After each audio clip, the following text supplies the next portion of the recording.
Vou contextualizar aqui rapidamente, o pensamento de Rousseau e Montesquieu, na França, pensamento que é na França, onde tem as particularidades da França pré-revolucionária, nenhum deles são contemporâneos do processo revolucionário. Rousseau morreu 1 ano antes da queda da Bastilha, e Montesquieu um pouco bem antes. Então, veja, eles são contemporâneos daquilo que se denominou, que é conhecido aí nos livros de história, que é conhecido na filosofia como iluminismo, que é um pensamento característico das fases pré-revolucionárias aqui, principalmente na França. O objetivo e os interesses desses chamados iluministas era explicar e tentar justificar, idealizar uma nova ordem que a gente poderia dizer estava se despontando no horizonte histórico, dado a crise profunda do absolutismo. Então, esse pensamento iluminista, esse conjunto de pensadores, de elaboração teórica, de pesquisa científica que se chamou iluminismo, ele era uma crítica radical e violenta ao absolutismo. E, claro, por extensão, pelo fato da França ser um dos expoentes da defesa dos interesses do Vaticano, Espanha e a França eram defensores dos dogmas religiosos católicos romanos. E claro que isso por quê? Porque esses dogmas religiosos católicos romanos justificavam o absolutismo pelo fato de dizer que a origem era divina, a origem dos reis. O objetivo desse conjunto de pensadores era combater o absolutismo, por extensão a Igreja Romana, desenvolver e se contrapor aos pensamentos filosóficos, religiosos, teológicos existentes então, e as justificativas econômicas e políticas, e desenvolver novas elaborações teóricas. É um momento de grande evolução intelectual, de grande movimentação popular, é um momento muito interessante ao estudar a história da França, esse momento pré-revolucionário, que vai ter aqui esse acúmulo de contradições, de luta em diferentes níveis econômicos, sociais, políticos, de classes, entre frações de classes. É um momento muito rico, vai deflagrar na Revolução Francesa, que tem como ponto de partida 1789, com a invasão e a tomada da Bastilha, a destruição da Bastilha, que era uma prisão, símbolo. Então, neste momento, há uma grande produção, intensa produção filosófica diversificada. Setores do clero elaboram, e é interessante aqui alguns membros do clero ser crítico ao absolutismo, pensadores da nobreza, principalmente da nobreza togada, pensadores que já vão pensar e elaborar conforme os interesses e a visão da burguesia, que já é o desenvolvimento do comércio, da formação do mercado mundial, e da expansão do comércio, da existência de colônias, e de uma pequena burguesia. Eu coloquei aqui a pequena burguesia e pequena burguesia, porque no processo revolucionário na França, esses setores da pequena burguesia, principalmente aqui associados aos profissionais liberais, vão assumir o controle do processo revolucionário, que são os jacobinos, cuja expressão mais conhecida aí é o Robespierre, o Marat, Saint-Just, que eram seguidores do Rousseau, que vai desempenhar um papel muito importante na Revolução Francesa, segundo alguns autores, que inclusive é justamente nesse período do governo dos jacobinos, que a burguesia chama o período do terror, é que o processo revolucionário na França é salvo e continua, inviabiliza o retorno ao absolutismo. Tem um papel muito interessante e importante nisso. Ao mesmo tempo, é uma negação e combate ao cristianismo romano. E é interessante observar aqui que, no caso da França, pelo absolutismo, pela imposição da religião oficial ser a cristã católica romana, é pequenas influências das ideias de reforma protestante na França, nesse período, porque inclusive era muito perseguido, né?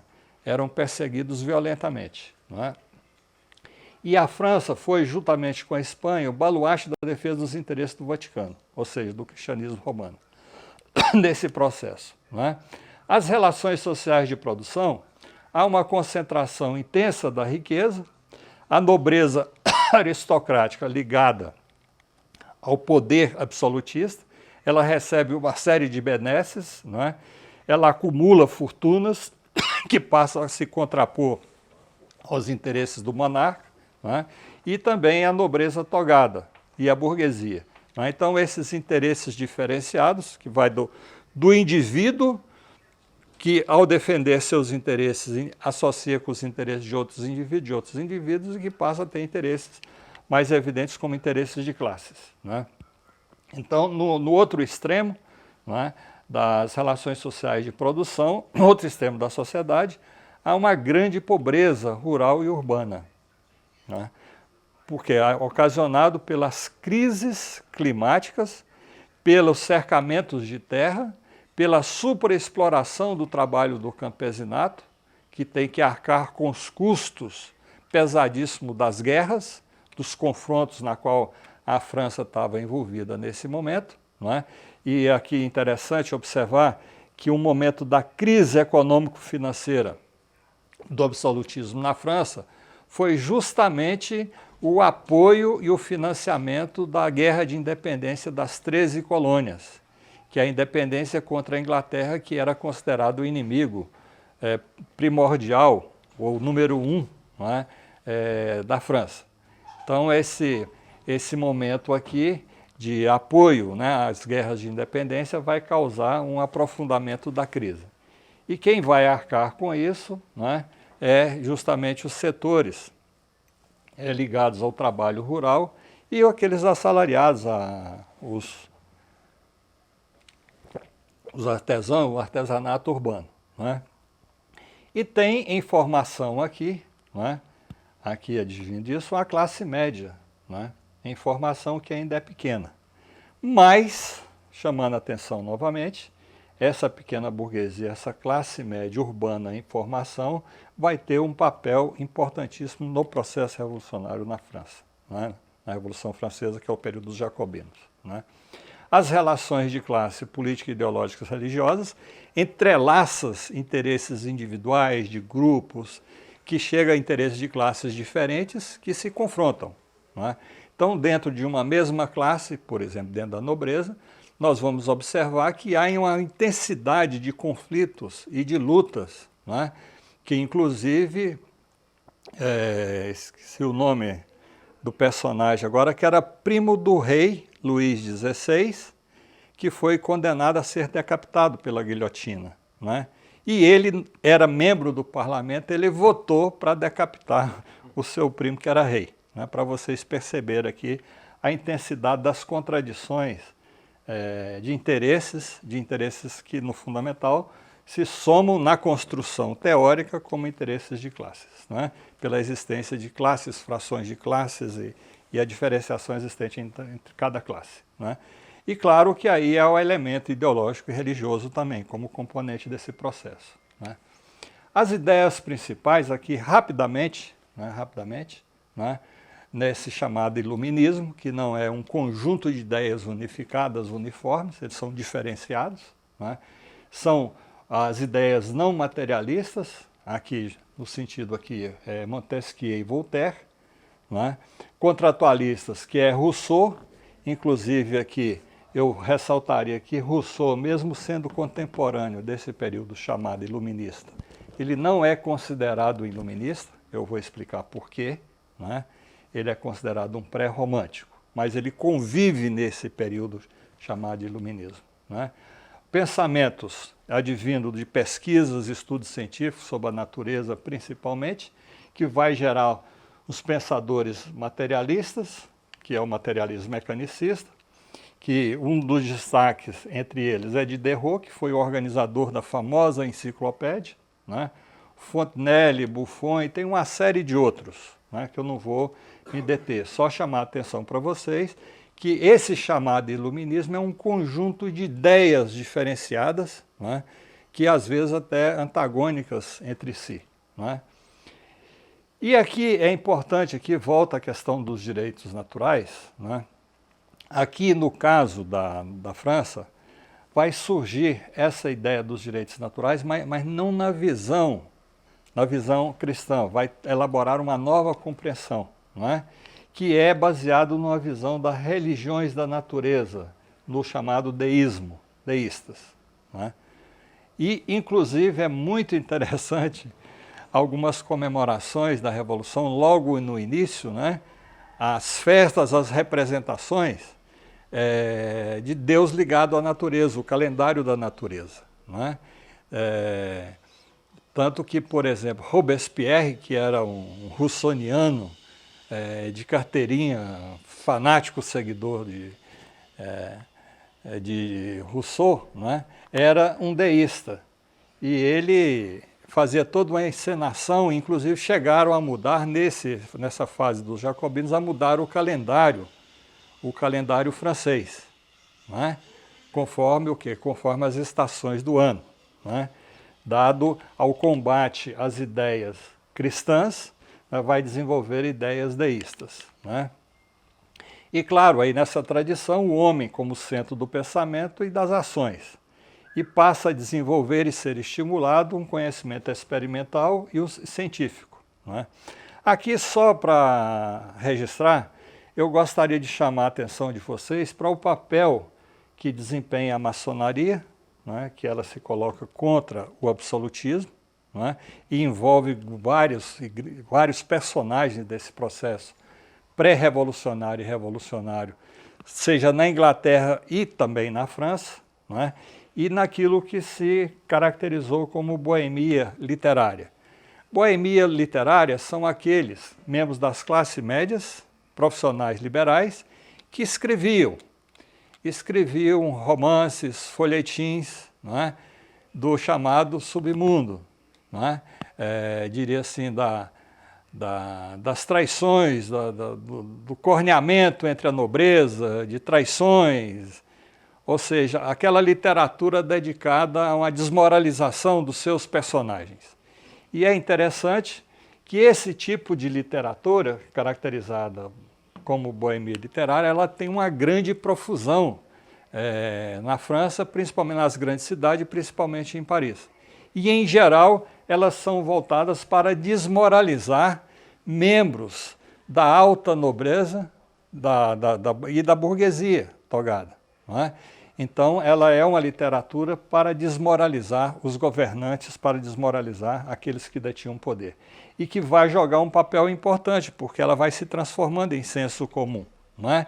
Então, ser nobre, ser rico, vai se transformando em sinônimo de ser corrupto, de ser devasso, etc, etc. E isso chega a nós até hoje, né? Esse tipo de literatura. E aqui é interessante que ele joga um papel muito importante nesse momento. Né? Esse é o personagem aqui que nós vamos falar sobre ele agora. Jean-Jacques Rousseau. Né? Então vocês veem, 1712, 1778. Ele morre um ano antes, né, da queda da Bastilha, do início da Revolução Francesa. E eu coloquei aqui como subtítulo a radicalidade da soberania popular. E eu discordo de algumas coisas do Rousseau, mas gosto muito de ler Rousseau e reler Rousseau, não é? Porque é apaixonante como ele escreve. E é um grande pensador, inclusive entre vocês, não é? Você tem lá o Emílio, né? Tem alguns autores que consideram esse livro, Emílio, escrito por Rousseau, como o fundador da pedagogia moderna. Não é? Então é um intelectual de uma amplitude de raciocínio, de elaboração muito, muito grande. Ele elabora desde obras de caráter da teoria política até romances, peças de teatro. Esse Emílio, né, que é uma obra da educação, que para quem estuda a teoria da educação deve obrigatoriamente ler o Emílio, né? Então é um personagem sui generis e muito interessante, né? E aqui as duas obras naquilo que nos interessa, né, que são duas obras que se referem ao contrato social. Primeiro, ele escreve Discurso sobre a origem e fundamento da desigualdade entre os homens. Brilhante, brilhante essa obra, tá? Que é publicada em 1754, a propósito de um concurso realizado pela Academia de Dijon, que propôs como tema qual a origem da desigualdade entre os homens e ela é autorizada pela lei natural? É uma obra brilhante, porém ele não ganha esse concurso. Só um parêntese aqui, Rousseau é um personagem extremamente interessante, não é? Ele não tinha um trabalho fixo, ele era um escritor e era muito comum ele escrever por encomenda e escrever para participar desses concursos em academia que aos vencedores, aos participantes, rendiam um bom dinheiro, não é? E ele tinha uma vida meio errante também, não é? Ele como personagem tem lá suas contradições, que a gente vai perceber nas próprias obras que ele vai escrever, isso é explícito com muita clareza, não é? Então aqui a primeira que eu ressalto é esse, que é uma obra que recomendo a todas as pessoas deveriam ler, que é Discurso sobre a origem e fundamento da desigualdade entre os homens, que é publicado aqui nesse período, 1754. Mas essa obra aqui, não é, ela faz uma crítica radical e profunda à sociedade existente naquele momento. Mas ela deixa um vazio, ela faz a crítica. Mas o que vem depois disso, o que ele propõe? Como era, vamos dizer assim, quase que uma obrigação, quer dizer, ao fazer crítica do absolutismo, tinha que apontar qual a solução para aquela situação de crise, né, existente. E aí ele vai escrever uma obra também importante, que é muito mais famosa do que essa primeira, que é do contrato social, né? O contrato do contrato social é publicado em 1762, né? E aí eu queria ressaltar aqui, quer dizer, que essas duas obras elas se complementam, elas são complementares, né? E eu recomendo, insisto, que ao ler uma deve ler a outra, ao ler uma deve ler a outra, né, para entender melhor o que ele está colocando, né? Então Rousseau, eu disse aqui, talvez, né, talvez para não comprar muita polêmica, né, mas eu considero que ele é o intelectual mais radical deste período, né, e que ele possui uma vasta e diversificada obra intelectual, o Emílio que eu já citei para vocês, que muitos de vocês possivelmente já tenham lido, tenham estudado, né, se quem não leu, né, é um pouquinho grosso, mas é bom fazer um esforço para ler, né, e ele escreve vários ensaios, peças teatrais, ele tem uma obra imensa, né. Então é um intelectual, diria assim, multifacético e multilateral, utilizando um termo anterior. E aqui, conforme nós estamos falando em pensadores empiristas, né, que é o Maquiavel, o Hobbes e o Locke, Rousseau não é um empirista, não é um materialista. Ele é, por alguns estudiosos, considerado um pré-romântico, porque logo depois desse período vai surgir um movimento na literatura e nas artes chamado de romantismo, né? E ele mesmo tendo vivido neste momento, ele não pode ser considerado um iluminista. Por que ele não pode ser considerado um iluminista? Porque ele nega a razão inata. Hobbes, o homem é dotado de razão no seu estado natural. Locke, o homem é dotado de razão. Para Rousseau, o homem não é dotado de razão no seu estado natural. A razão não é inata, não é inata. Através das obras de Rousseau, nós podemos detectar dois contratos. O primeiro, que está naquela obra que eu falei para vocês, A Origem, Discurso sobre a Desigualdade entre os Homens, né? O primeiro contrato é o contrato do demagogo, que ele vai analisar nessa obra, né? E o segundo é do contrato social, ou seja, ele faz o diagnóstico, a crítica à sociedade existente e propõe um novo tipo de organização social, um novo tipo de sociedade, ou seja, um novo tipo de contrato, não é? Então vamos ver aqui como é que ele apresenta esse primeiro contrato do demagogo, né, que vocês já devem conhecer por todos, se já leram, né, ou algumas partes, porque é muito citado, né, algumas partes desse origem e fundamento da desigualdade entre os homens, né. Então, Rousseau vai dizer que o homem em seu estado natural não é bom ou mal. É um animal humano que vive isolado, pois não tem necessidade da vida social. Essa afirmação aqui do Rousseau, não é? Que ele não é bom nem mal, vai permitir que alguns intérpretes afirmam, que eu discordo, que é um equívoco, não é? Que para Rousseau, o homem no seu estado natural, ele é bom. A ideia do bom selvagem. Nas minhas leituras, no meu entendimento, isso não é Rousseau. Não é Rousseau. Não é? Porque Rousseau diz claramente, o homem no seu estado natural, ele não é bom ou mal. Por que ele não é bom ou mal? Porque ele é um animal humano, que vive isolado. E nessa vida dele isolado, ele não tem nenhuma necessidade da vida social. O homem natural, ele não é sociável. Isso aqui é um pouco refletindo o próprio Rousseau, né? Que ele não era muito chegado, né, às festas, aos saraus, né?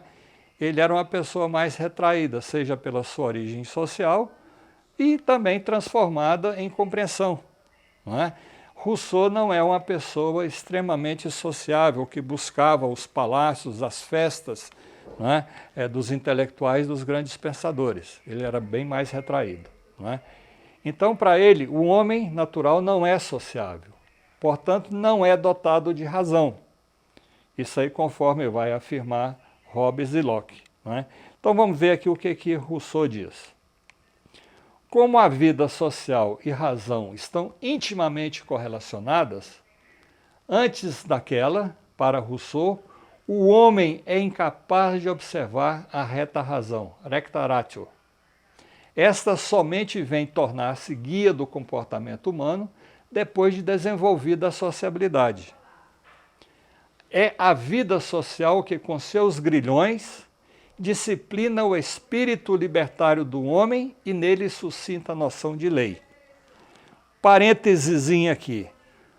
Rousseau, nesse período, né, como ele era um grande estudioso também, já conhecia várias obras daquilo que seria chamado posteriormente de antropologia social, de antropologia política, da existência de outras sociedades, da existência de sociedades aonde não havia essa sociabilidade pressuposta como antecedente. Não é? E já possivelmente ele já conhecia alguns exemplos, né, de pessoas que conseguiram conviver e sobreviver isoladamente do meio social. Não é? Tem vários exemplos disso, né, que eu não vou citar aqui, mas inclusive tem romances, tem filmes, né, muito interessantes sobre isso. Agora, recentemente, eu li uma matéria sobre a norte-americana, aonde foi encontrado um homem que, numa determinada idade aí da infância, ele perdeu o contato com a vida social e passou a conviver com os animais e sobreviver nos animais. E aí ele não desenvolve as capacidades humanas, ele não se humaniza. Não é? Isso é agora recente, coisa de 3 anos ou 4 anos. Não é? Tem aquele exemplo do menino francês também, tem o exemplo de Amala e Kamala na Índia. Não é? Então há vários exemplos, não é? Que diria assim, que nos leva a levar com mais seriedade essa afirmação aqui do Rousseau. Não é? E aí o que ele vai dizer? Eu vou repetindo aqui.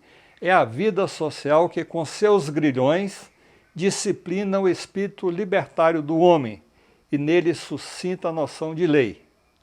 A lei civil é anterior à lei natural, isso na mente humana, não é? E é através daquela que o homem chegará a ser capaz de compreender esta. Não é? Então veja, para a existência dessa lei natural, é preciso compreender o que é a lei humana, não é? Que é a criação social, não é? Para fazer esse retrospecto. Não é? Assim, noções de justo e injusto não estão presentes no estado de natureza. E os filósofos que as atribuem ao homem natural se equivocam. Então, veja, ele está criticando aqui os anteriores, aqui no nosso caso, Hobbes, Locke, está criticando o pensamento central do iluminismo, não é? Que para o iluminismo o homem é dotado de razão, portanto a razão é inata, não é? E Rousseau está negando isso. Ao negar isso, inclusive, por esse desenvolvimento aqui desse raciocínio, o leva a travar um debate ferrenho, né? E às vezes até agressivo com o Voltaire, que o Voltaire o critica violentamente, por ele ser um anti-iluminista, ele não admitir a razão como algo inato. Não é? Excluída a razão, a lei natural não pode ser o fundamento da sociedade. E a origem atribuída a esta, bem como os fundamentos que se apoia à tradição dos pensadores que trataram da questão, agasalha um erro. O direito natural é desconhecido do homem que não dispõe do uso da razão. Então veja, nós já tocamos lá na questão do direito natural. Então, segundo o Rousseau, o direito natural é desconhecido do homem que não dispõe do uso da razão, porque a razão não é inata. Então não há que se falar em direito natural. O homem, no início de sua existência, vive do que a natureza lhe oferece, pois tem poucas necessidades, o que lhe permite viver em liberdade. Se ele tem poucas necessidades, está em contato com a natureza, não é? Ele pode viver livre porque ele não tem muita necessidade. Não é? Então, o homem em estado natural e vivendo em estado de natureza, no início de sua existência, encontrava-se em um estado de graça, em liberdade e feliz. Tal foi a vida de um animal limitado inicialmente a puras sensações e aproveitamento apenas dos dons que lhe oferecia a natureza. Vivia feliz como um animal humano. Nesta condição, ele possui dois sentimentos, dois instintos. E aqui é importante esse elemento aqui, que ele vai dizer, possui dois sentimentos e dois instintos. Não é? Que um pouco aqui eu entendo isso aqui um pouco como autobiográfico. Não é? Ou seja, um sentimento relativo ao indivíduo, responsável pelo amor próprio, pelo medo da dor, pelo horror à morte, pelo desejo de bem-estar. Esse sentimento dispersa os homens, levando-os à procura de uma vida isolada. Ele tem medo dos outros, ele não quer viver com os outros. Não é? Ele procura o quê? Viver individualmente sozinho. Não é? Porém, ele tem um outro sentimento, um outro instinto, que é o relativo à espécie, não é? Que o une aos outros homens, ao amor, ao bem e à solidariedade. Então é justamente nessa dualidade desses dois instintos que, como instinto permanece em toda a sua vida, é um de buscar se isolar, viver isolado, não é? Não estabelecer contato com os outros, e outro é o da espécie, que o leva a essa vida em sociedade. Então, vivendo neste estado natural, o homem teve de confrontar-se com dificuldades e aprendeu a superá-las. Veja, com esses dois instintos. Construiu choupanas e, distanciando-se do estado animal e buscando sua sobrevivência, passa a vida em sociedade. Forma a família e a diferenciar a ação dos dois sexos, que coabitando em uma habitação comum, surgem os primeiros progressos do coração, que originam o surgimento do amor conjugal e do amor paterno. Então veja, essa vida com outros, essa vida social, é que leva ao surgimento do sentimento e, consequentemente, da razão. Não é? Então veja, não é inato, ao contrário dos outros. A razão não é inata, é construção social. Então aqui, cada família se tornou uma pequena sociedade, ainda mais unida, por serem a afeição recíproca e a liberdade seus únicos laços. E foi então que se estabeleceu a primeira distinção na maneira de viver dos dois sexos, que até então era uma só. Aqui tem o machismo, né, inevitável do período, né? Então ele vai dizer, as mulheres tornaram-se mais sedentárias e acostumou-se a cuidar da cabana e dos filhos, enquanto o homem ia buscar a subsistência comum, não é? Primeira grande manifestação aqui do machismo de Rousseau, não é? Assim vivendo, né, numa sociedade familiar, né, o homem passa a ser dotado de razão. Essa vida em sociedade é que passa ele a desenvolver a razão. Ele então torna-se racional, passa a ser pensante, ou seja, transforma-se, e veja a palavra que ele utiliza, essa vida em sociedade que leva ele ao amor, leva ele à convivência, à paz, não é? Essa vida em sociedade que vai transformando, dotando ele de razão, não é? Vai transformando esse animal em estado natural em um animal depravado. Veja, em um animal depravado. Isso porque a reflexão é contrária à natureza. Veja, a reflexão é um dado de razão. Então, a razão é contrária à natureza. Né? A natureza. Então, esse é uma contradição, um dilema que ele coloca, que é uma crítica profunda e radical ao pensamento dos iluministas. Né? Porém, o homem expandiu-se, suas dificuldades de sobrevivência multiplicaram-se. Ao mesmo tempo, tornou-se superior aos demais animais. Associou-se a outros, formou grupos de caçadores e tribos de pastores. Tá? Ao desenvolver esse processo inevitável, segundo ele, né, vai surgir o amor materno, filial, etc, etc. Mas, ao mesmo tempo, surge o quê? A inveja, a cobiça, a vaidade e a discórdia. Portanto, a vida social é que leva o homem à razão, que é contrária e uma negação da natureza, pois impõe uma servidão social. Não há alternativa. Ele, para sobreviver dentro dessas dificuldades, ele tem que viver em sociedade. Ao viver em sociedade, ele passa a ser um animal depravado. Ele passa a ser vítima de uma servidão social. E aí, nesse processo, né, vai surgir aqui, né, a descoberta do ferro. A descoberta do ferro permite ao homem dedicar-se à agricultura, inicialmente de forma coletiva. Mas quando um homem cerca uma determinada quantidade de terras e diz isto é meu, e encontra pessoas crédulas que acreditam nesse ato de usurpação, surge a propriedade privada e individual. Então veja, onde é que ele está situando aqui? Ó. Né? Descoberta do ferro, o acúmulo de riquezas, né? E esse ato do demagogo é esse ato de que isso é meu. E quem acredita nisso vai se submeter àquele que se estabeleceu a propriedade, né, individual.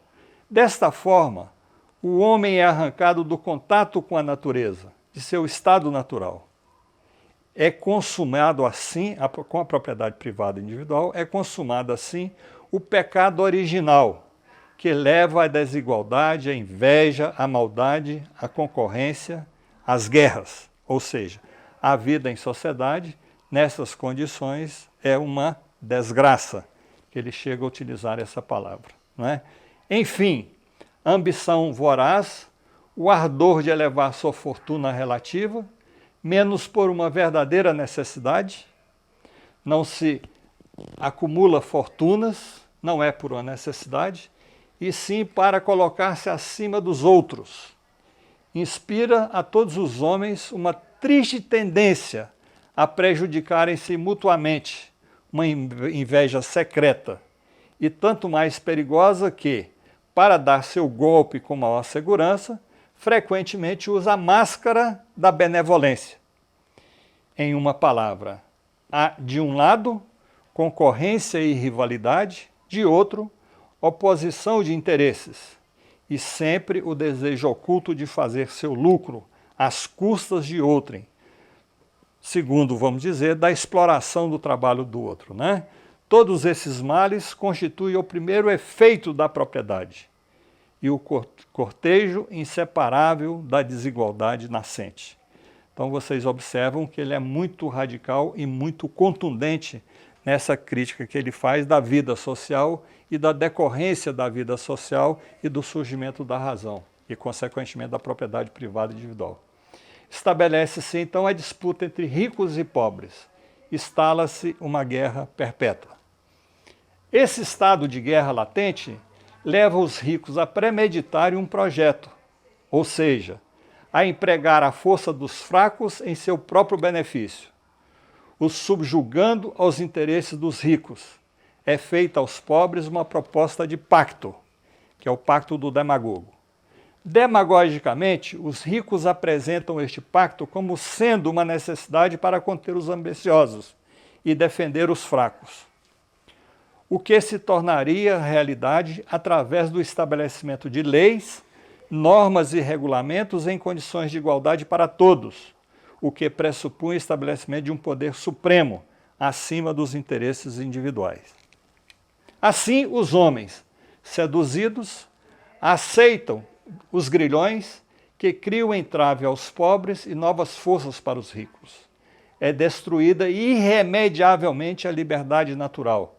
Estabelece-se a lei da propriedade privada e a desigualdade. Ocorre uma hábil usurpação do direito irrevogável, que é o direito à liberdade e à soberania. A propriedade torna-se a origem da infelicidade. O homem que nasce livre é aprisionado, corrompido e depravado. Segundo Rousseau, esse homem natural, ele não é sociável, ele não é bom e nem mau, não é? Ele é um animal humano. Um animal humano dotado de dois sentimentos contraditórios, dois sentimentos antagônicos. Um, que é o do indivíduo, que o leva a viver sozinho, a não buscar e fugir da convivência social, e um da espécie, que o leva a procurar e a conviver com os outros. Porém, prevalece em determinado momento esse da espécie, e ele passa a conviver com outros. Conviver com outros, ele forma cabanas, ele forma família, não é?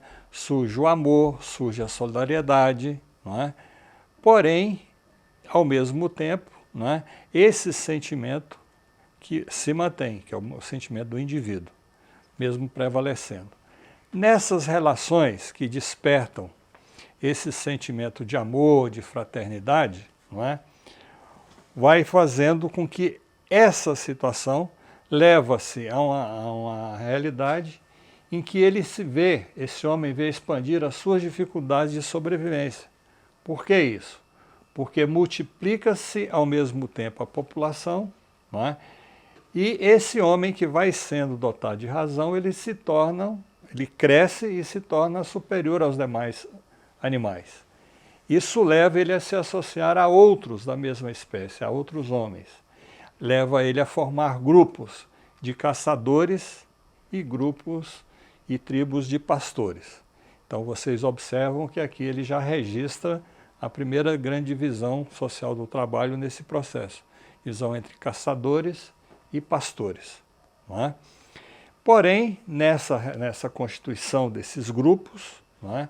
Surge a inveja, surge a cobiça, a vaidade e a discórdia, que é resultado do surgimento e desenvolvimento da razão. Então são sentimentos frutos da razão, que o homem no estado natural, o homem natural não possui essa noção, ele não é dotado de razão. É importante ressaltar isso, não é?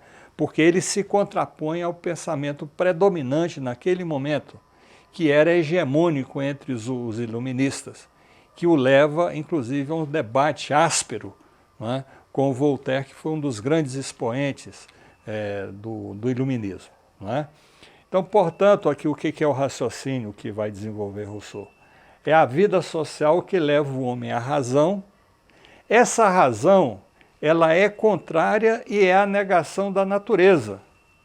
Porque ao ser dotado de razão, formar grupos de caçadores e de pastores, e sendo dotado de razão, numa situação em que surge a inveja, a cobiça, a vaidade e a discórdia, vai impor a esse homem a perda da sua naturalidade, do seu estado natural. Ele deixa de ser um homem natural, não é?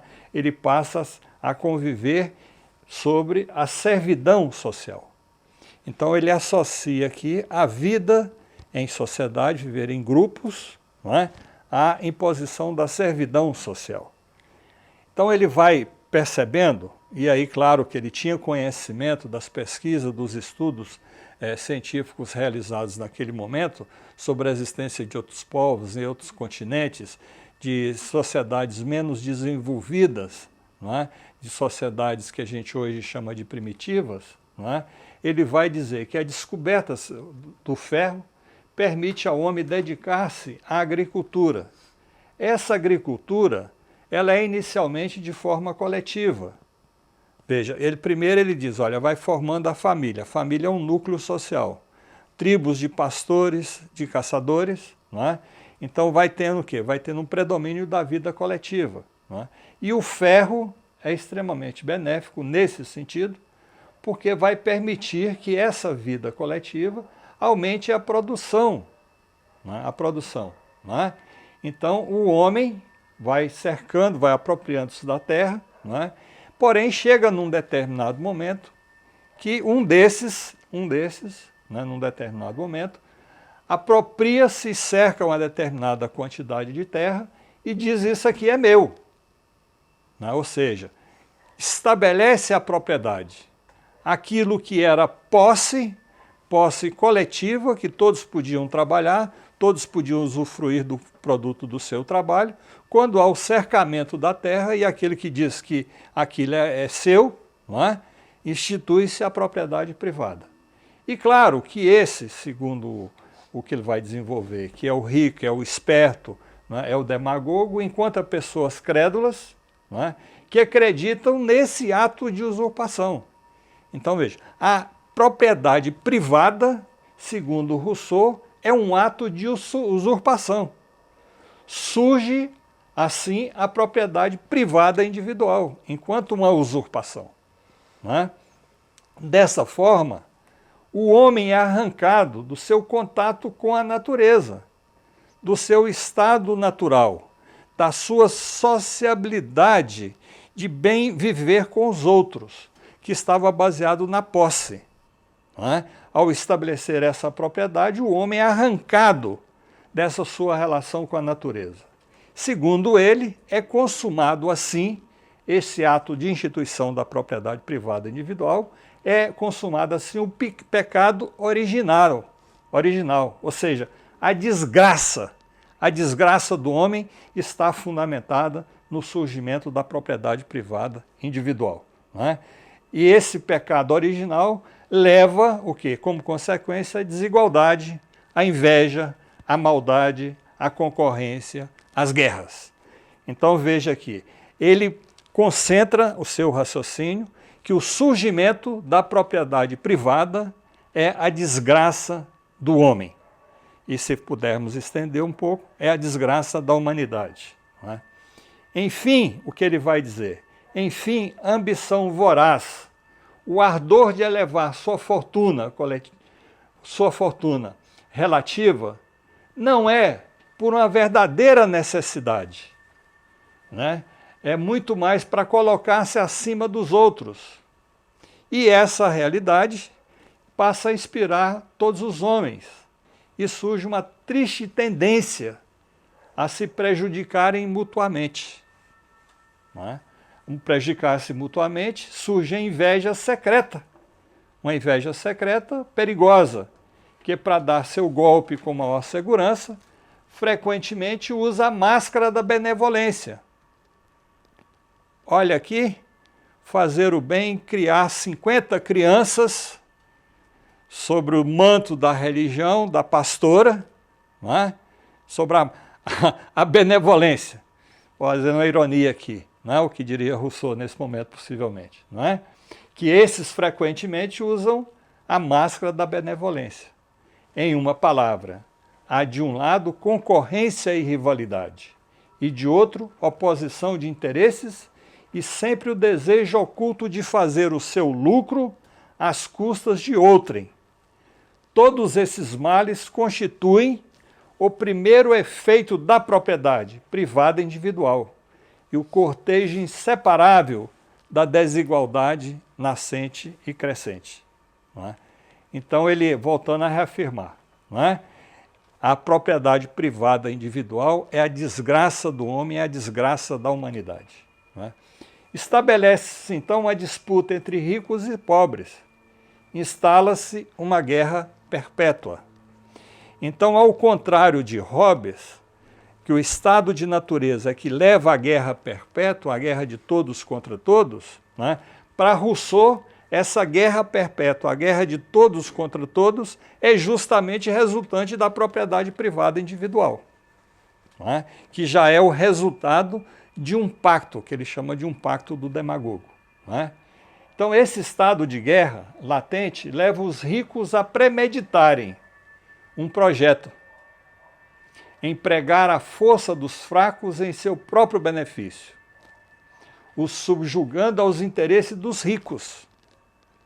Então é uma premeditada, é um hábil, é uma proposta hábil, premeditada. Né? E essa proposta é feita aos pobres, sob a forma de fazer um pacto, de fazer um contrato.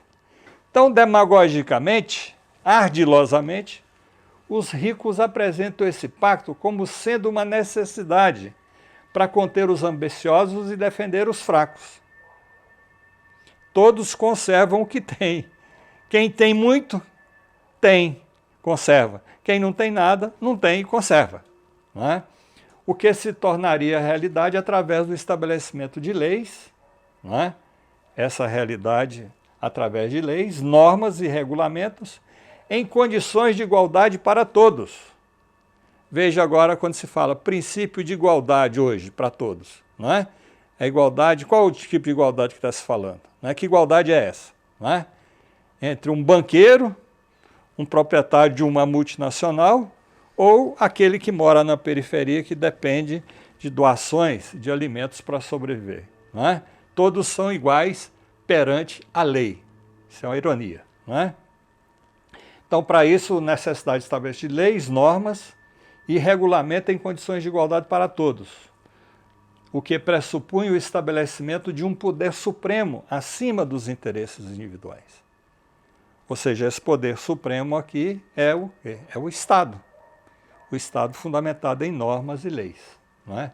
Assim, segundo Rousseau, os homens seduzidos aceitam os grilhões, que criam entraves aos pobres e novas forças para os ricos. Não está se falando hoje aí do pobre, não é? Que não está aí na rua gritando igual um descelebrado, não é? Desrespeitando aí o isolamento social, pregando aí, divulgando, saindo com caixa de cloroquina aí como a solução para a pandemia, não é? Então são os descelebrados, ou seja, esses homens, que são os pobres, são seduzidos e aceitam os grilhões que são impostos a eles. A arminha, né, é um exemplo disso. Não é? É destruída irremediavelmente a liberdade natural. Estabelece-se a lei da propriedade individual privada e, inevitavelmente, a desigualdade. Ocorre aqui uma hábil usurpação do direito irrevogável, que é o direito à soberania, o direito à vida. A propriedade, a partir de então, torna-se a origem da infelicidade. O homem que nasce livre é aprisionado, corrompido e depravado. Esse é o pacto do demagogo. Não é? Tal foi, ou teve de ser a origem da sociedade e das leis, que propiciaram novos entraves aos fracos e novas forças aos ricos. Destruíram irremediavelmente a liberdade natural. fixaram para sempre a lei da propriedade e da desigualdade. Fizeram de uma hábil usurpação um direito irrevogável e que, para proveito de alguns ambiciosos, daí em diante, sujeitaram todo o gênero humano ao trabalho, à servidão e à miséria. As sociedades, multiplicando-se ou estendendo-se rapidamente, cobriram logo toda a superfície da Terra, e não foi mais possível encontrar no universo um único lugar onde pudesse escapar do jugo e subtrair-se a espada frequentemente mal empunhada de cada homem perpetuamente ver suspensa sobre sua cabeça. Olha aqui, volto a colocar dois instintos, né? O individual e da espécie. Ou seja, prevalece esse instinto da espécie que leva a ser submetido a essa servidão eterna, onde não é possível em nenhum lugar do universo desse planeta Terra encontrar uma possibilidade de sobreviver naquele idílio, não é? da comunidade, do amor filial, do amor paterno, da solidariedade, não é? Porque a Terra passa a ser coberta da ignomia, né? Baseada na propriedade privada. Não é? Assim, a liberdade natural foi irremediavelmente destruída. Um direito irrevogável foi usurpado. A lei da propriedade e a desigualdade passaram a vigorar para sempre em benefício de um grupo ambicioso. Irremediavelmente em benefício de um grupo ambicioso, que submeteu eternamente o gênero humano ao trabalho, à servidão e à miséria. Portanto, segundo Rousseau, a propriedade privada, individual e limitada, está na origem da infelicidade humana e dos males que se abatem sobre a humanidade. Então ele é muito contundente, chega a ser poético, seja a ser brilhante nessa caracterização que ele faz. Não é? Porém, aqui se coloca um problema depois que ele faz essa crítica. Não é? E ele constata isso. É impossível o retorno ao estado natural. Ele diz que é impossível encontrar qualquer parte desse planeta Terra que encontre a possibilidade de uma vida feliz, de uma vida comunitária, de respeito, etc. Não é? Então é impossível retornar ao estado natural. Não é? Ele faz essa crítica contundente, né? brilhante, porém ele chega ao final, não tem saída. Não tem saída. Não é? E aí ele vai se preocupar em buscar uma alternativa. Não é? Dentro da sua genialidade, vai buscar uma alternativa. Porque aqui ele está criticando a sociedade feudal, o regime absolutista, que nós podemos pegar isso aqui hoje, essa crítica que ele faz, e analisar as sociedades existentes hoje, nos dias de hoje. Né? Que nós vamos chegar a conclusões semelhantes em vários aspectos. Né? Então, sendo impossível esse retorno ao estado natural, né? Mas, ao mesmo tempo, né, que o homem não pode renunciar, se é impossível, né, voltar ao estado anterior, o homem não pode renunciar à liberdade, aos direitos de humanidade e à sua soberania, seu direito, sua liberdade. Ele não pode renunciar a isso. Pois assim, procedendo, se assim ele fizesse, ele estará renunciando à sua própria qualidade de homem e aos direitos de humanidade, o que é incompatível com a natureza humana. Né? O homem natural não é bom nem mau, não é dotado de razão e vive numa relação, né, harmônica com a natureza. Não é isso? Então, mas, se não é possível, ele não pode renunciar à sua liberdade, aos seus direitos de humanidade e à soberania, como é que pode tornar isso possível? Como superar essa realidade, esse tipo de sociedade que ele acabou de fazer uma crítica profunda, radical, de uma forma às vezes até poética. Não é? Então veja, o que é a questão que ele se coloca? Não é?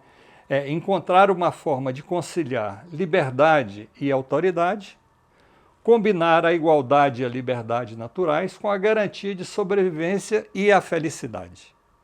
Então, como resolver essa contradição, esse antagonismo? Né? Em lugar de destruir a igualdade natural, mas pelo contrário, substituí-la por uma igualdade moral e legítima naquilo que a natureza poderia trazer de desigualdade física entre os homens, que, podendo ser desiguais na força ou no gênio, se tornam iguais por convenção e por direito.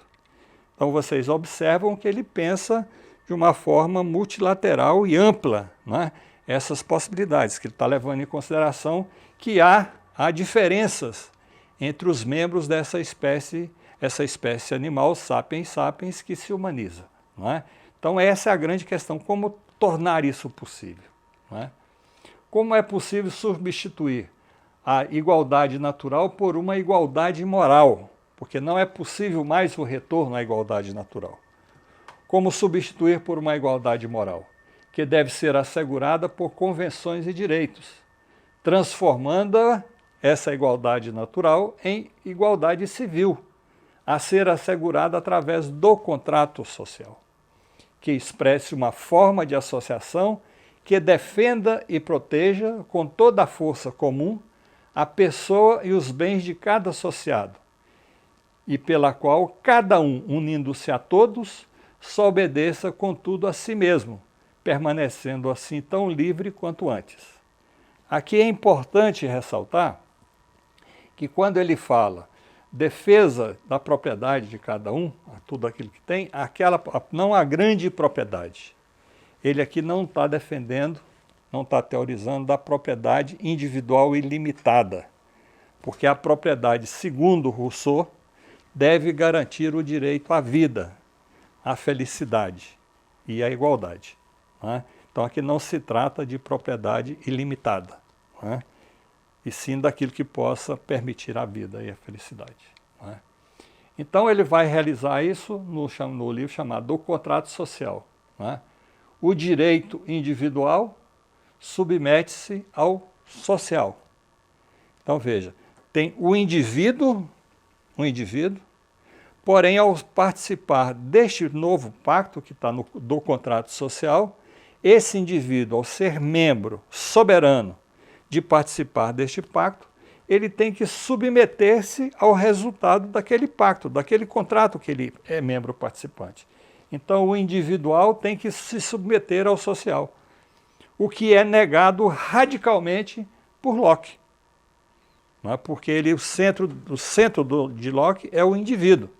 É o indivíduo e o sistema representativo. Aqui o Rousseau está criticando radicalmente essa noção que é elaborada e sistematizada pelo John Locke. Não é? A soberania do indivíduo se identifica com a soberania do povo, com a soberania popular, que ele vai chamar de vontade geral. Não é? Na soberania do povo, não há uma relação de submissão e dependência, mas limites à autonomia individual. O contrato efetiva-se pela vida em sociedade e pelo estabelecimento da soberania, que reside no povo, na vontade geral e não no indivíduo, assegurando-se a cada um, em sua união com todos, que ele obedeça somente a si mesmo, permanecendo assim tão livre quanto antes. Aqui há uma engenharia muito interessante, pensamento político muito interessante, é que tem o indivíduo, que é o que vai participar desse processo do contrato social, não é? Ele participa do contrato social, estabelece as normas, as leis, e ao ele estabelecer essas leis, ele passa a criar uma identidade com aquilo que ele soberana e livremente decidiu. Se ele soberanamente decidiu e elaborou esses princípios do pacto, ele deve respeitar, porque ali está expressa a sua vontade. Como o contrato é o resultado de um acordo, de um contrato entre indivíduos, né, esse ato de realizar o contrato ou o pacto social, cria-se o quê? Cria-se uma vontade geral. Vontade geral que está expressa nas leis e nas normas, que é ato do indivíduo ao mesmo tempo que é um ato da sociabilidade desse indivíduo a qual ele deve submeter-se. Então, o indivíduo, soberanamente, ele é elaborador e resultado dessa vontade geral que ele tem que submeter. Não é? Ou seja, o individual não se sobrepõe ao social. Não é possível permitir, segundo Rousseau, não é, alguém agredir a soberania popular ou a vontade geral. Não é? É muito interessante esse raciocínio, como é que ele trabalha essa dialética, não é? Como é que ele trabalha a relação do indivíduo sendo dotado e vivendo de sociabilidade, vivendo em sociedade, decidindo sobre a vida e os rumos dessa sociedade. Não é? Nesse sentido, não é? Ele passa a obedecer, respeitando a vontade geral, ele passa a obedecer a si mesmo. Se ele passa a obedecer a si mesmo, ele continua tão livre quanto antes, porque ele continua soberano. Não é? Mas aqui tem alguns elementos a serem desenvolvidos que é interessante também. Né? Então, para que o pacto se efetive, é necessário um corpo político legítimo, que é assegurado através da legislação, mas que assegure a garantia da liberdade e da igualdade. Então, veja, um corpo político que é resultado do pacto, que expressa, não é? Esse corpo político ele vai expressar através de legislação para garantir a liberdade e, veja, interessante, a igualdade. Não é? Porque ele não está aqui raciocinando e pensando na propriedade limitada. Não está pensando nesse sentido. Então, o corpo político, segundo Rousseau, deve ser a expressão da vontade geral e ele deve ser dotado de legitimidade, porque ele foi resultado da vontade e decisão soberana dos indivíduos, dos pactuantes. Não é? O que será concretizado é uma legislação que tenha como objetivos principais a liberdade e a igualdade, de forma a não permitir que exista no seio da associação qualquer espécie de dependência entre os indivíduos. Então é interessante aqui o momento que ele está sempre reafirmando, né? Liberdade, igualdade, liberdade, igualdade. Não é? E essa legislação, esse pacto, não pode permitir que haja a submissão de um sobre outro, a imposição de um sobre outro. Isso é uma garantia básica do pacto que está expresso na vontade geral. Não é? As leis não são de um homem, de uma assembleia de representantes, um produto de decisão da maioria, ou uma soma de vontades particulares, mas sim a expressão da vontade geral. Não é? Então, você, aqui no caso, o indivíduo, o homem, exerce a sua soberania, procurando realizar-se, satisfazer suas necessidades, seus interesses, ao mesmo tempo que ele tem que levar em consideração as necessidades e os interesses do outro. Não é? Por quê? Porque o princípio básico é a liberdade e a igualdade. Não pode haver a submissão de um sobre o outro. Esse é a do contrato social. Não é? O contrato deve determinar a forma de funcionamento do corpo político. E até a propriedade deve ser passível de alienação, tendo como objetivo atribuir-lhe uma função social, como elemento garantidor da vida, da liberdade, da igualdade e da felicidade. Então veja aqui, a primeira questão importante a destacar, que ele admite a propriedade, não a propriedade limitada, não a propriedade que permite um sobrepor e oprimir o outro, mas a liberdade que garanta o quê? Garanta o direito à vida, a liberdade, a igualdade e a felicidade. Por isso, a propriedade não pode ser ilimitada, que ela deve ter necessariamente uma função social. Não é? Daí hoje, nos dias de hoje, não é? A gente ainda ouve isso aí, o MST, não é? Com o lema, terra para quem nela trabalha. Terra não pode ser utilizada para especulação, para intensificação da acumulação, não é? para esse dissabor que nós vivemos, que o agronegócio, que não é pobre porra nenhuma, desculpa a expressão, não é? É a intoxicação da terra, é a ruptura do princípio do pacto aqui, segundo Rousseau, porque permite que uma parcela minoritária da sociedade acumule fortunas incomensuráveis, ilimitadas, e outra parcela está excluída, está na periferia das cidades, morrendo de fome, de insalubridade e agora de pandemia. Não é? Aquele que se recusar a obedecer à vontade geral, que foi resultado do contrato, não é? E que é um ato para garantir a liberdade e a igualdade civil, será constrangido a fazê-lo, o que não significa senão que o forçarão a ser livre.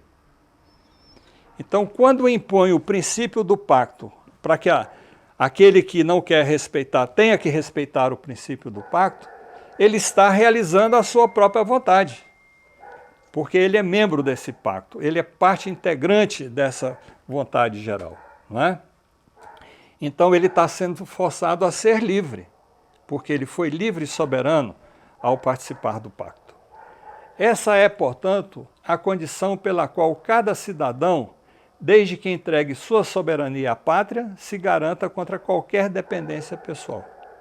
Então vocês observam que ele faz uma dialética da relação do indivíduo, da vida em sociedade, não é? Mas desde que tenha o princípio da liberdade, da soberania e da igualdade, não permitindo que haja a exploração, a imposição, não é? A coerção de uns sobre outros. Não é?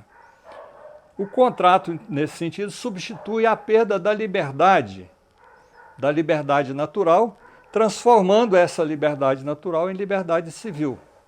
E, para assegurá-la, o homem, que é soberano, é detentor da sua vontade, tem liberdade de decidir, de ir e vir, não é? Submete-se à vontade geral, que é a vontade de todos como resultante do pacto, que é, ao mesmo tempo, sua própria vontade e a expressão de sua liberdade. Ou seja, o indivíduo se realiza não individualmente, ele se realiza enquanto componente de um corpo social, de uma sociabilidade. Não é? O contrário é a degradação, é a opressão. Não é? Na sociedade civil, o povo é soberano para elaborar suas leis e ele próprio deve obedecê-las, pois elas são a expressão da vontade de cada um. A obediência a essas leis significará uma submissão às suas próprias decisões. Isso porque cada cidadão é parte integrante do poder soberano. Então não há essa dualidade, não pode abrir mão da soberania. Não é? Mesmo participando do pacto, não é? O homem continua soberano, ele continua sendo detentor da soberania. Ele pode delegar atividades, tarefas, não é? E não representatividade. Tá?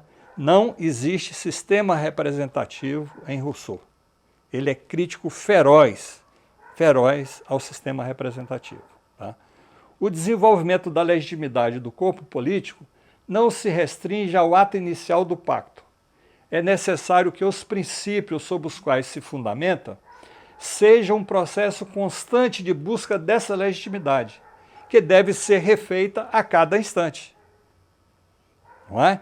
Então, prevendo que há possibilidade de desenvolvimento, metamorfoses, que haja outras realidades, aquele pacto, aquelas leis, aquelas instituições, não é? Aquelas normas podem não estar adequadas. Então, como o indivíduo é soberano, não é livre, ele vai e refaz o pacto, ele reelabora o pacto. Não é? Mas o quê? Mas o princípio básico é esse, a liberdade e a igualdade. Não é? Para tal, faz-se necessária a criação de instrumentos adequados à consecução destes fins. Essa tarefa fica sob a responsabilidade do governo, do corpo administrativo do Estado, que, por sua vez, está limitado pelo poder soberano do povo e poderá ser destituído e punido quando desrespeitar a vontade geral. Não é? Nós vimos hoje, por exemplo, no sistema representativo, uma série de absurdos, não é? Desde o fazer a cena da arminha, né? Mostrar a cloroquina, né, para os seus asseclas de celebrados, ou ao processo de corrupção generalizado, ou os acordos que se faz, vota isso, não vota aquilo, não, eu livro a cara de um, condeno o outro. Quer dizer, esse processo, do ponto de vista do Rousseau, é nulo, porque ele está contrário à vontade geral. Se ele é contrário à vontade geral, não é? Esses membros do pacto têm o direito de se insurgir, não é? Porque está sendo uma agressão à vontade geral, aos princípios do pacto. Não é? Então, o governo encarregado de executar a vontade geral é um mero delegado do povo soberano.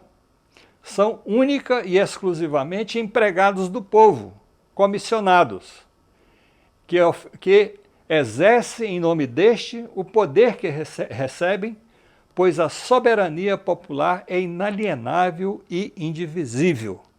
Qualquer ação de um membro desse governo, não é, que tem uma função delegada, desrespeitar, ele está revogado. Está revogado. Pode ser destituído e, dependendo da gravidade, pode ser punido. Não é? Pode ser punido dependendo do momento histórico com qual a punição que se considere mais correta. Não é? Nesse sentido, as formas de governo são secundárias. O principal é garantir a soberania popular.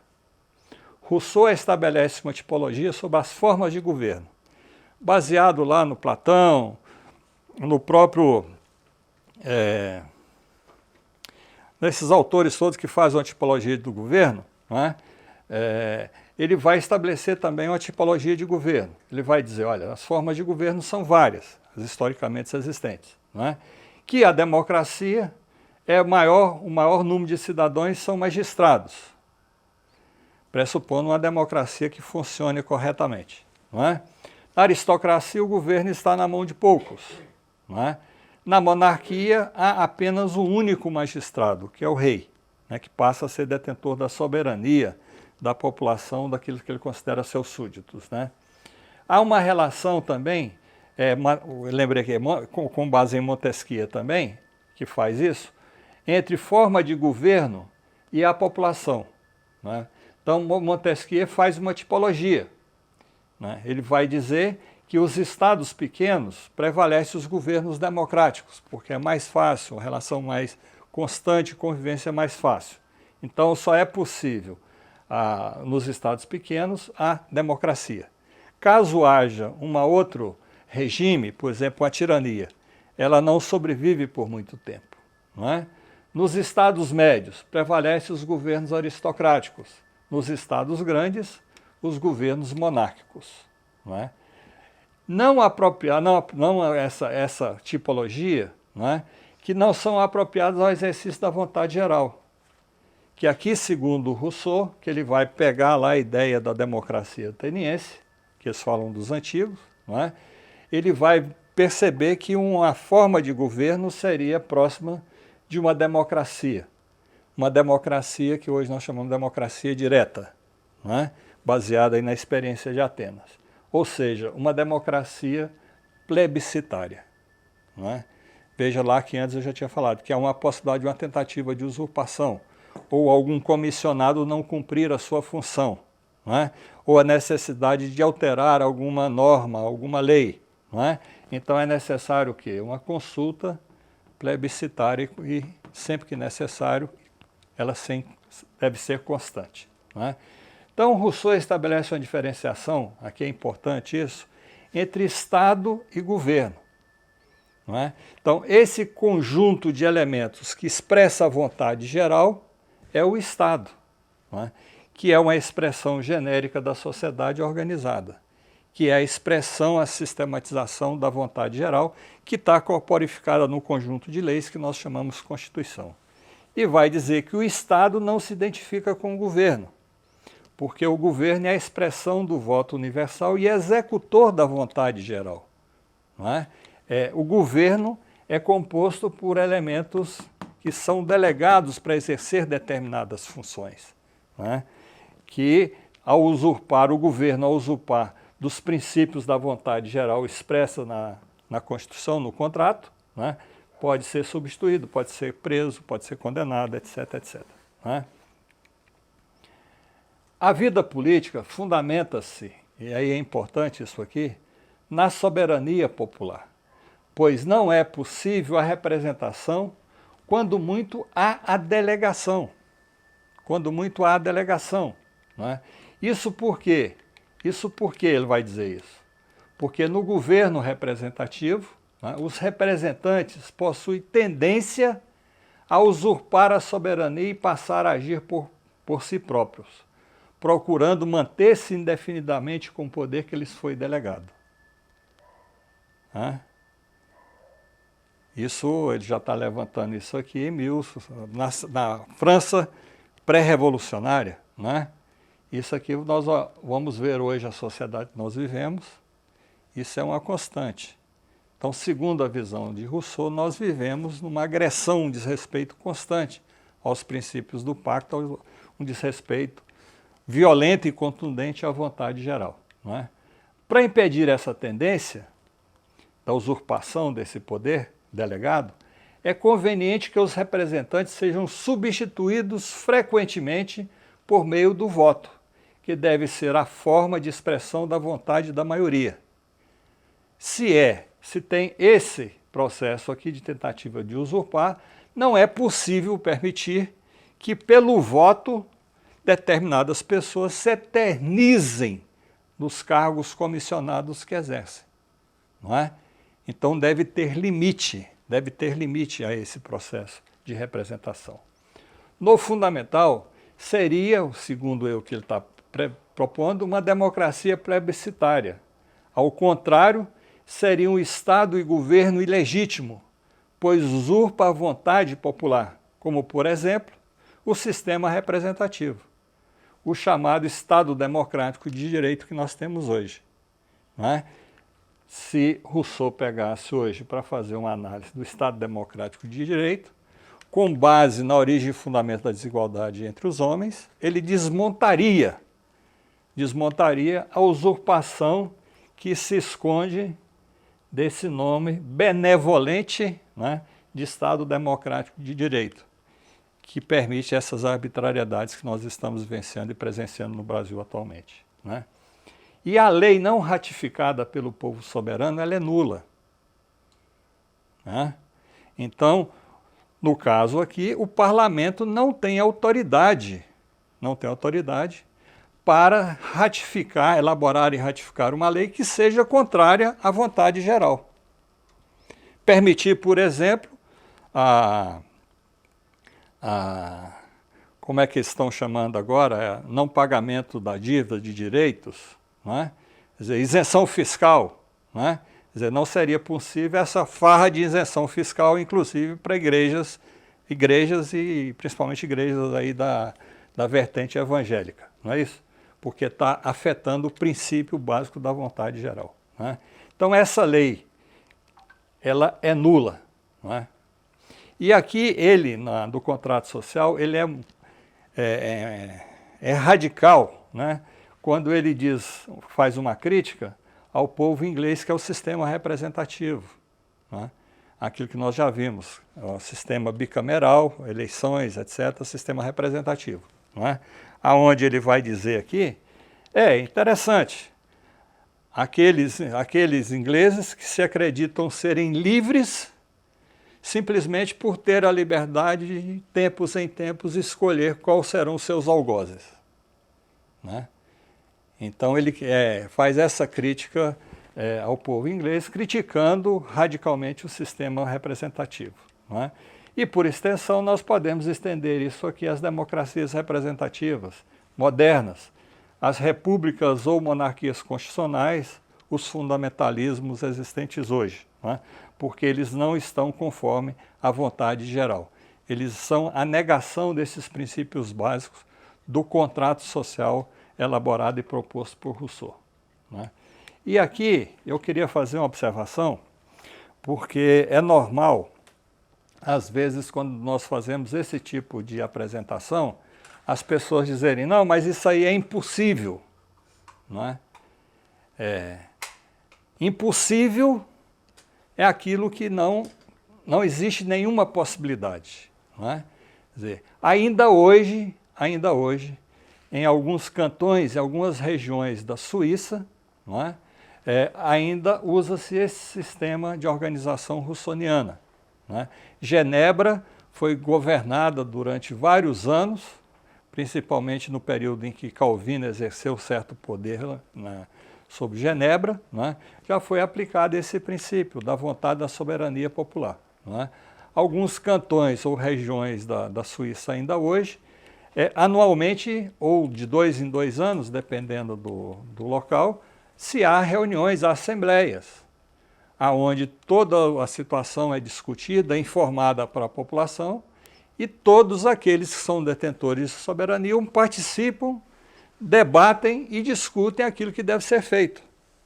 Se deve destituir, se deve fazer crítica àquele que tinha o direito delegado, pode criticá-lo, pode retirá-lo, pode processá-lo, né, substituí-lo, ou pode conservar, se ele for uma pessoa eficiente, respeitou os princípios que foi definido na Assembleia, democraticamente, no sistema plebiscitário, e pessoalmente, se decide e se governa. E, segundo o que está registrado aí na teoria, na história política, funciona perfeitamente. E não é vontade de nenhum membro da população nessas regiões de querer mudar esse regime de exercício do poder, porque cada cidadão ele é livre, tem direito a buscar a sua felicidade e é soberano para decidir sobre a sua vida, que é ao mesmo tempo a vida do outro, do seu vizinho, do seu parente, etc, etc. Não é? Quer dizer, é impossível, não é impossível. Não é? E hoje, segundo algumas tentativas, alguns estudiosos, inclusive no campo do liberalismo, já perceberam que o liberalismo e o neoliberalismo está falido, está falido. É uma questão de tempo, não é? É uma questão de tempo porque ela é excludente. Então há toda uma tentativa, estudos sendo feitos, no sentido de ampliar a participação popular nesse regime representativo. Se nós formos pegar a Constituição brasileira, está aí o plebiscito. Não é? O plebiscito é o quê? É um originário aqui dessa ideia, de tentar corrigir as imperfeições do sistema representativo. Mas a forma, vamos dizer assim, que está proposta aqui por Rousseau, do contrato social, é uma democracia direta, semidireta, plebiscitária. Não é? E isso hoje, com o desenvolvimento científico-tecnológico, me parece que não é impossível. Não é? Depende da vontade política, da correlação de forças entre os interesses contraditórios e antagônicos, avançar no sentido de dotar um regime político, a forma de governo que nós temos, de maior representatividade. Não é? E aí é recuperar o direito e a soberania popular, a soberania que todos nós temos, não apenas de 4 em 4 anos, ir lá para escolher aqueles que vão ser os nossos algozes por mais 4 anos. Então não é algo impossível, é muito factível.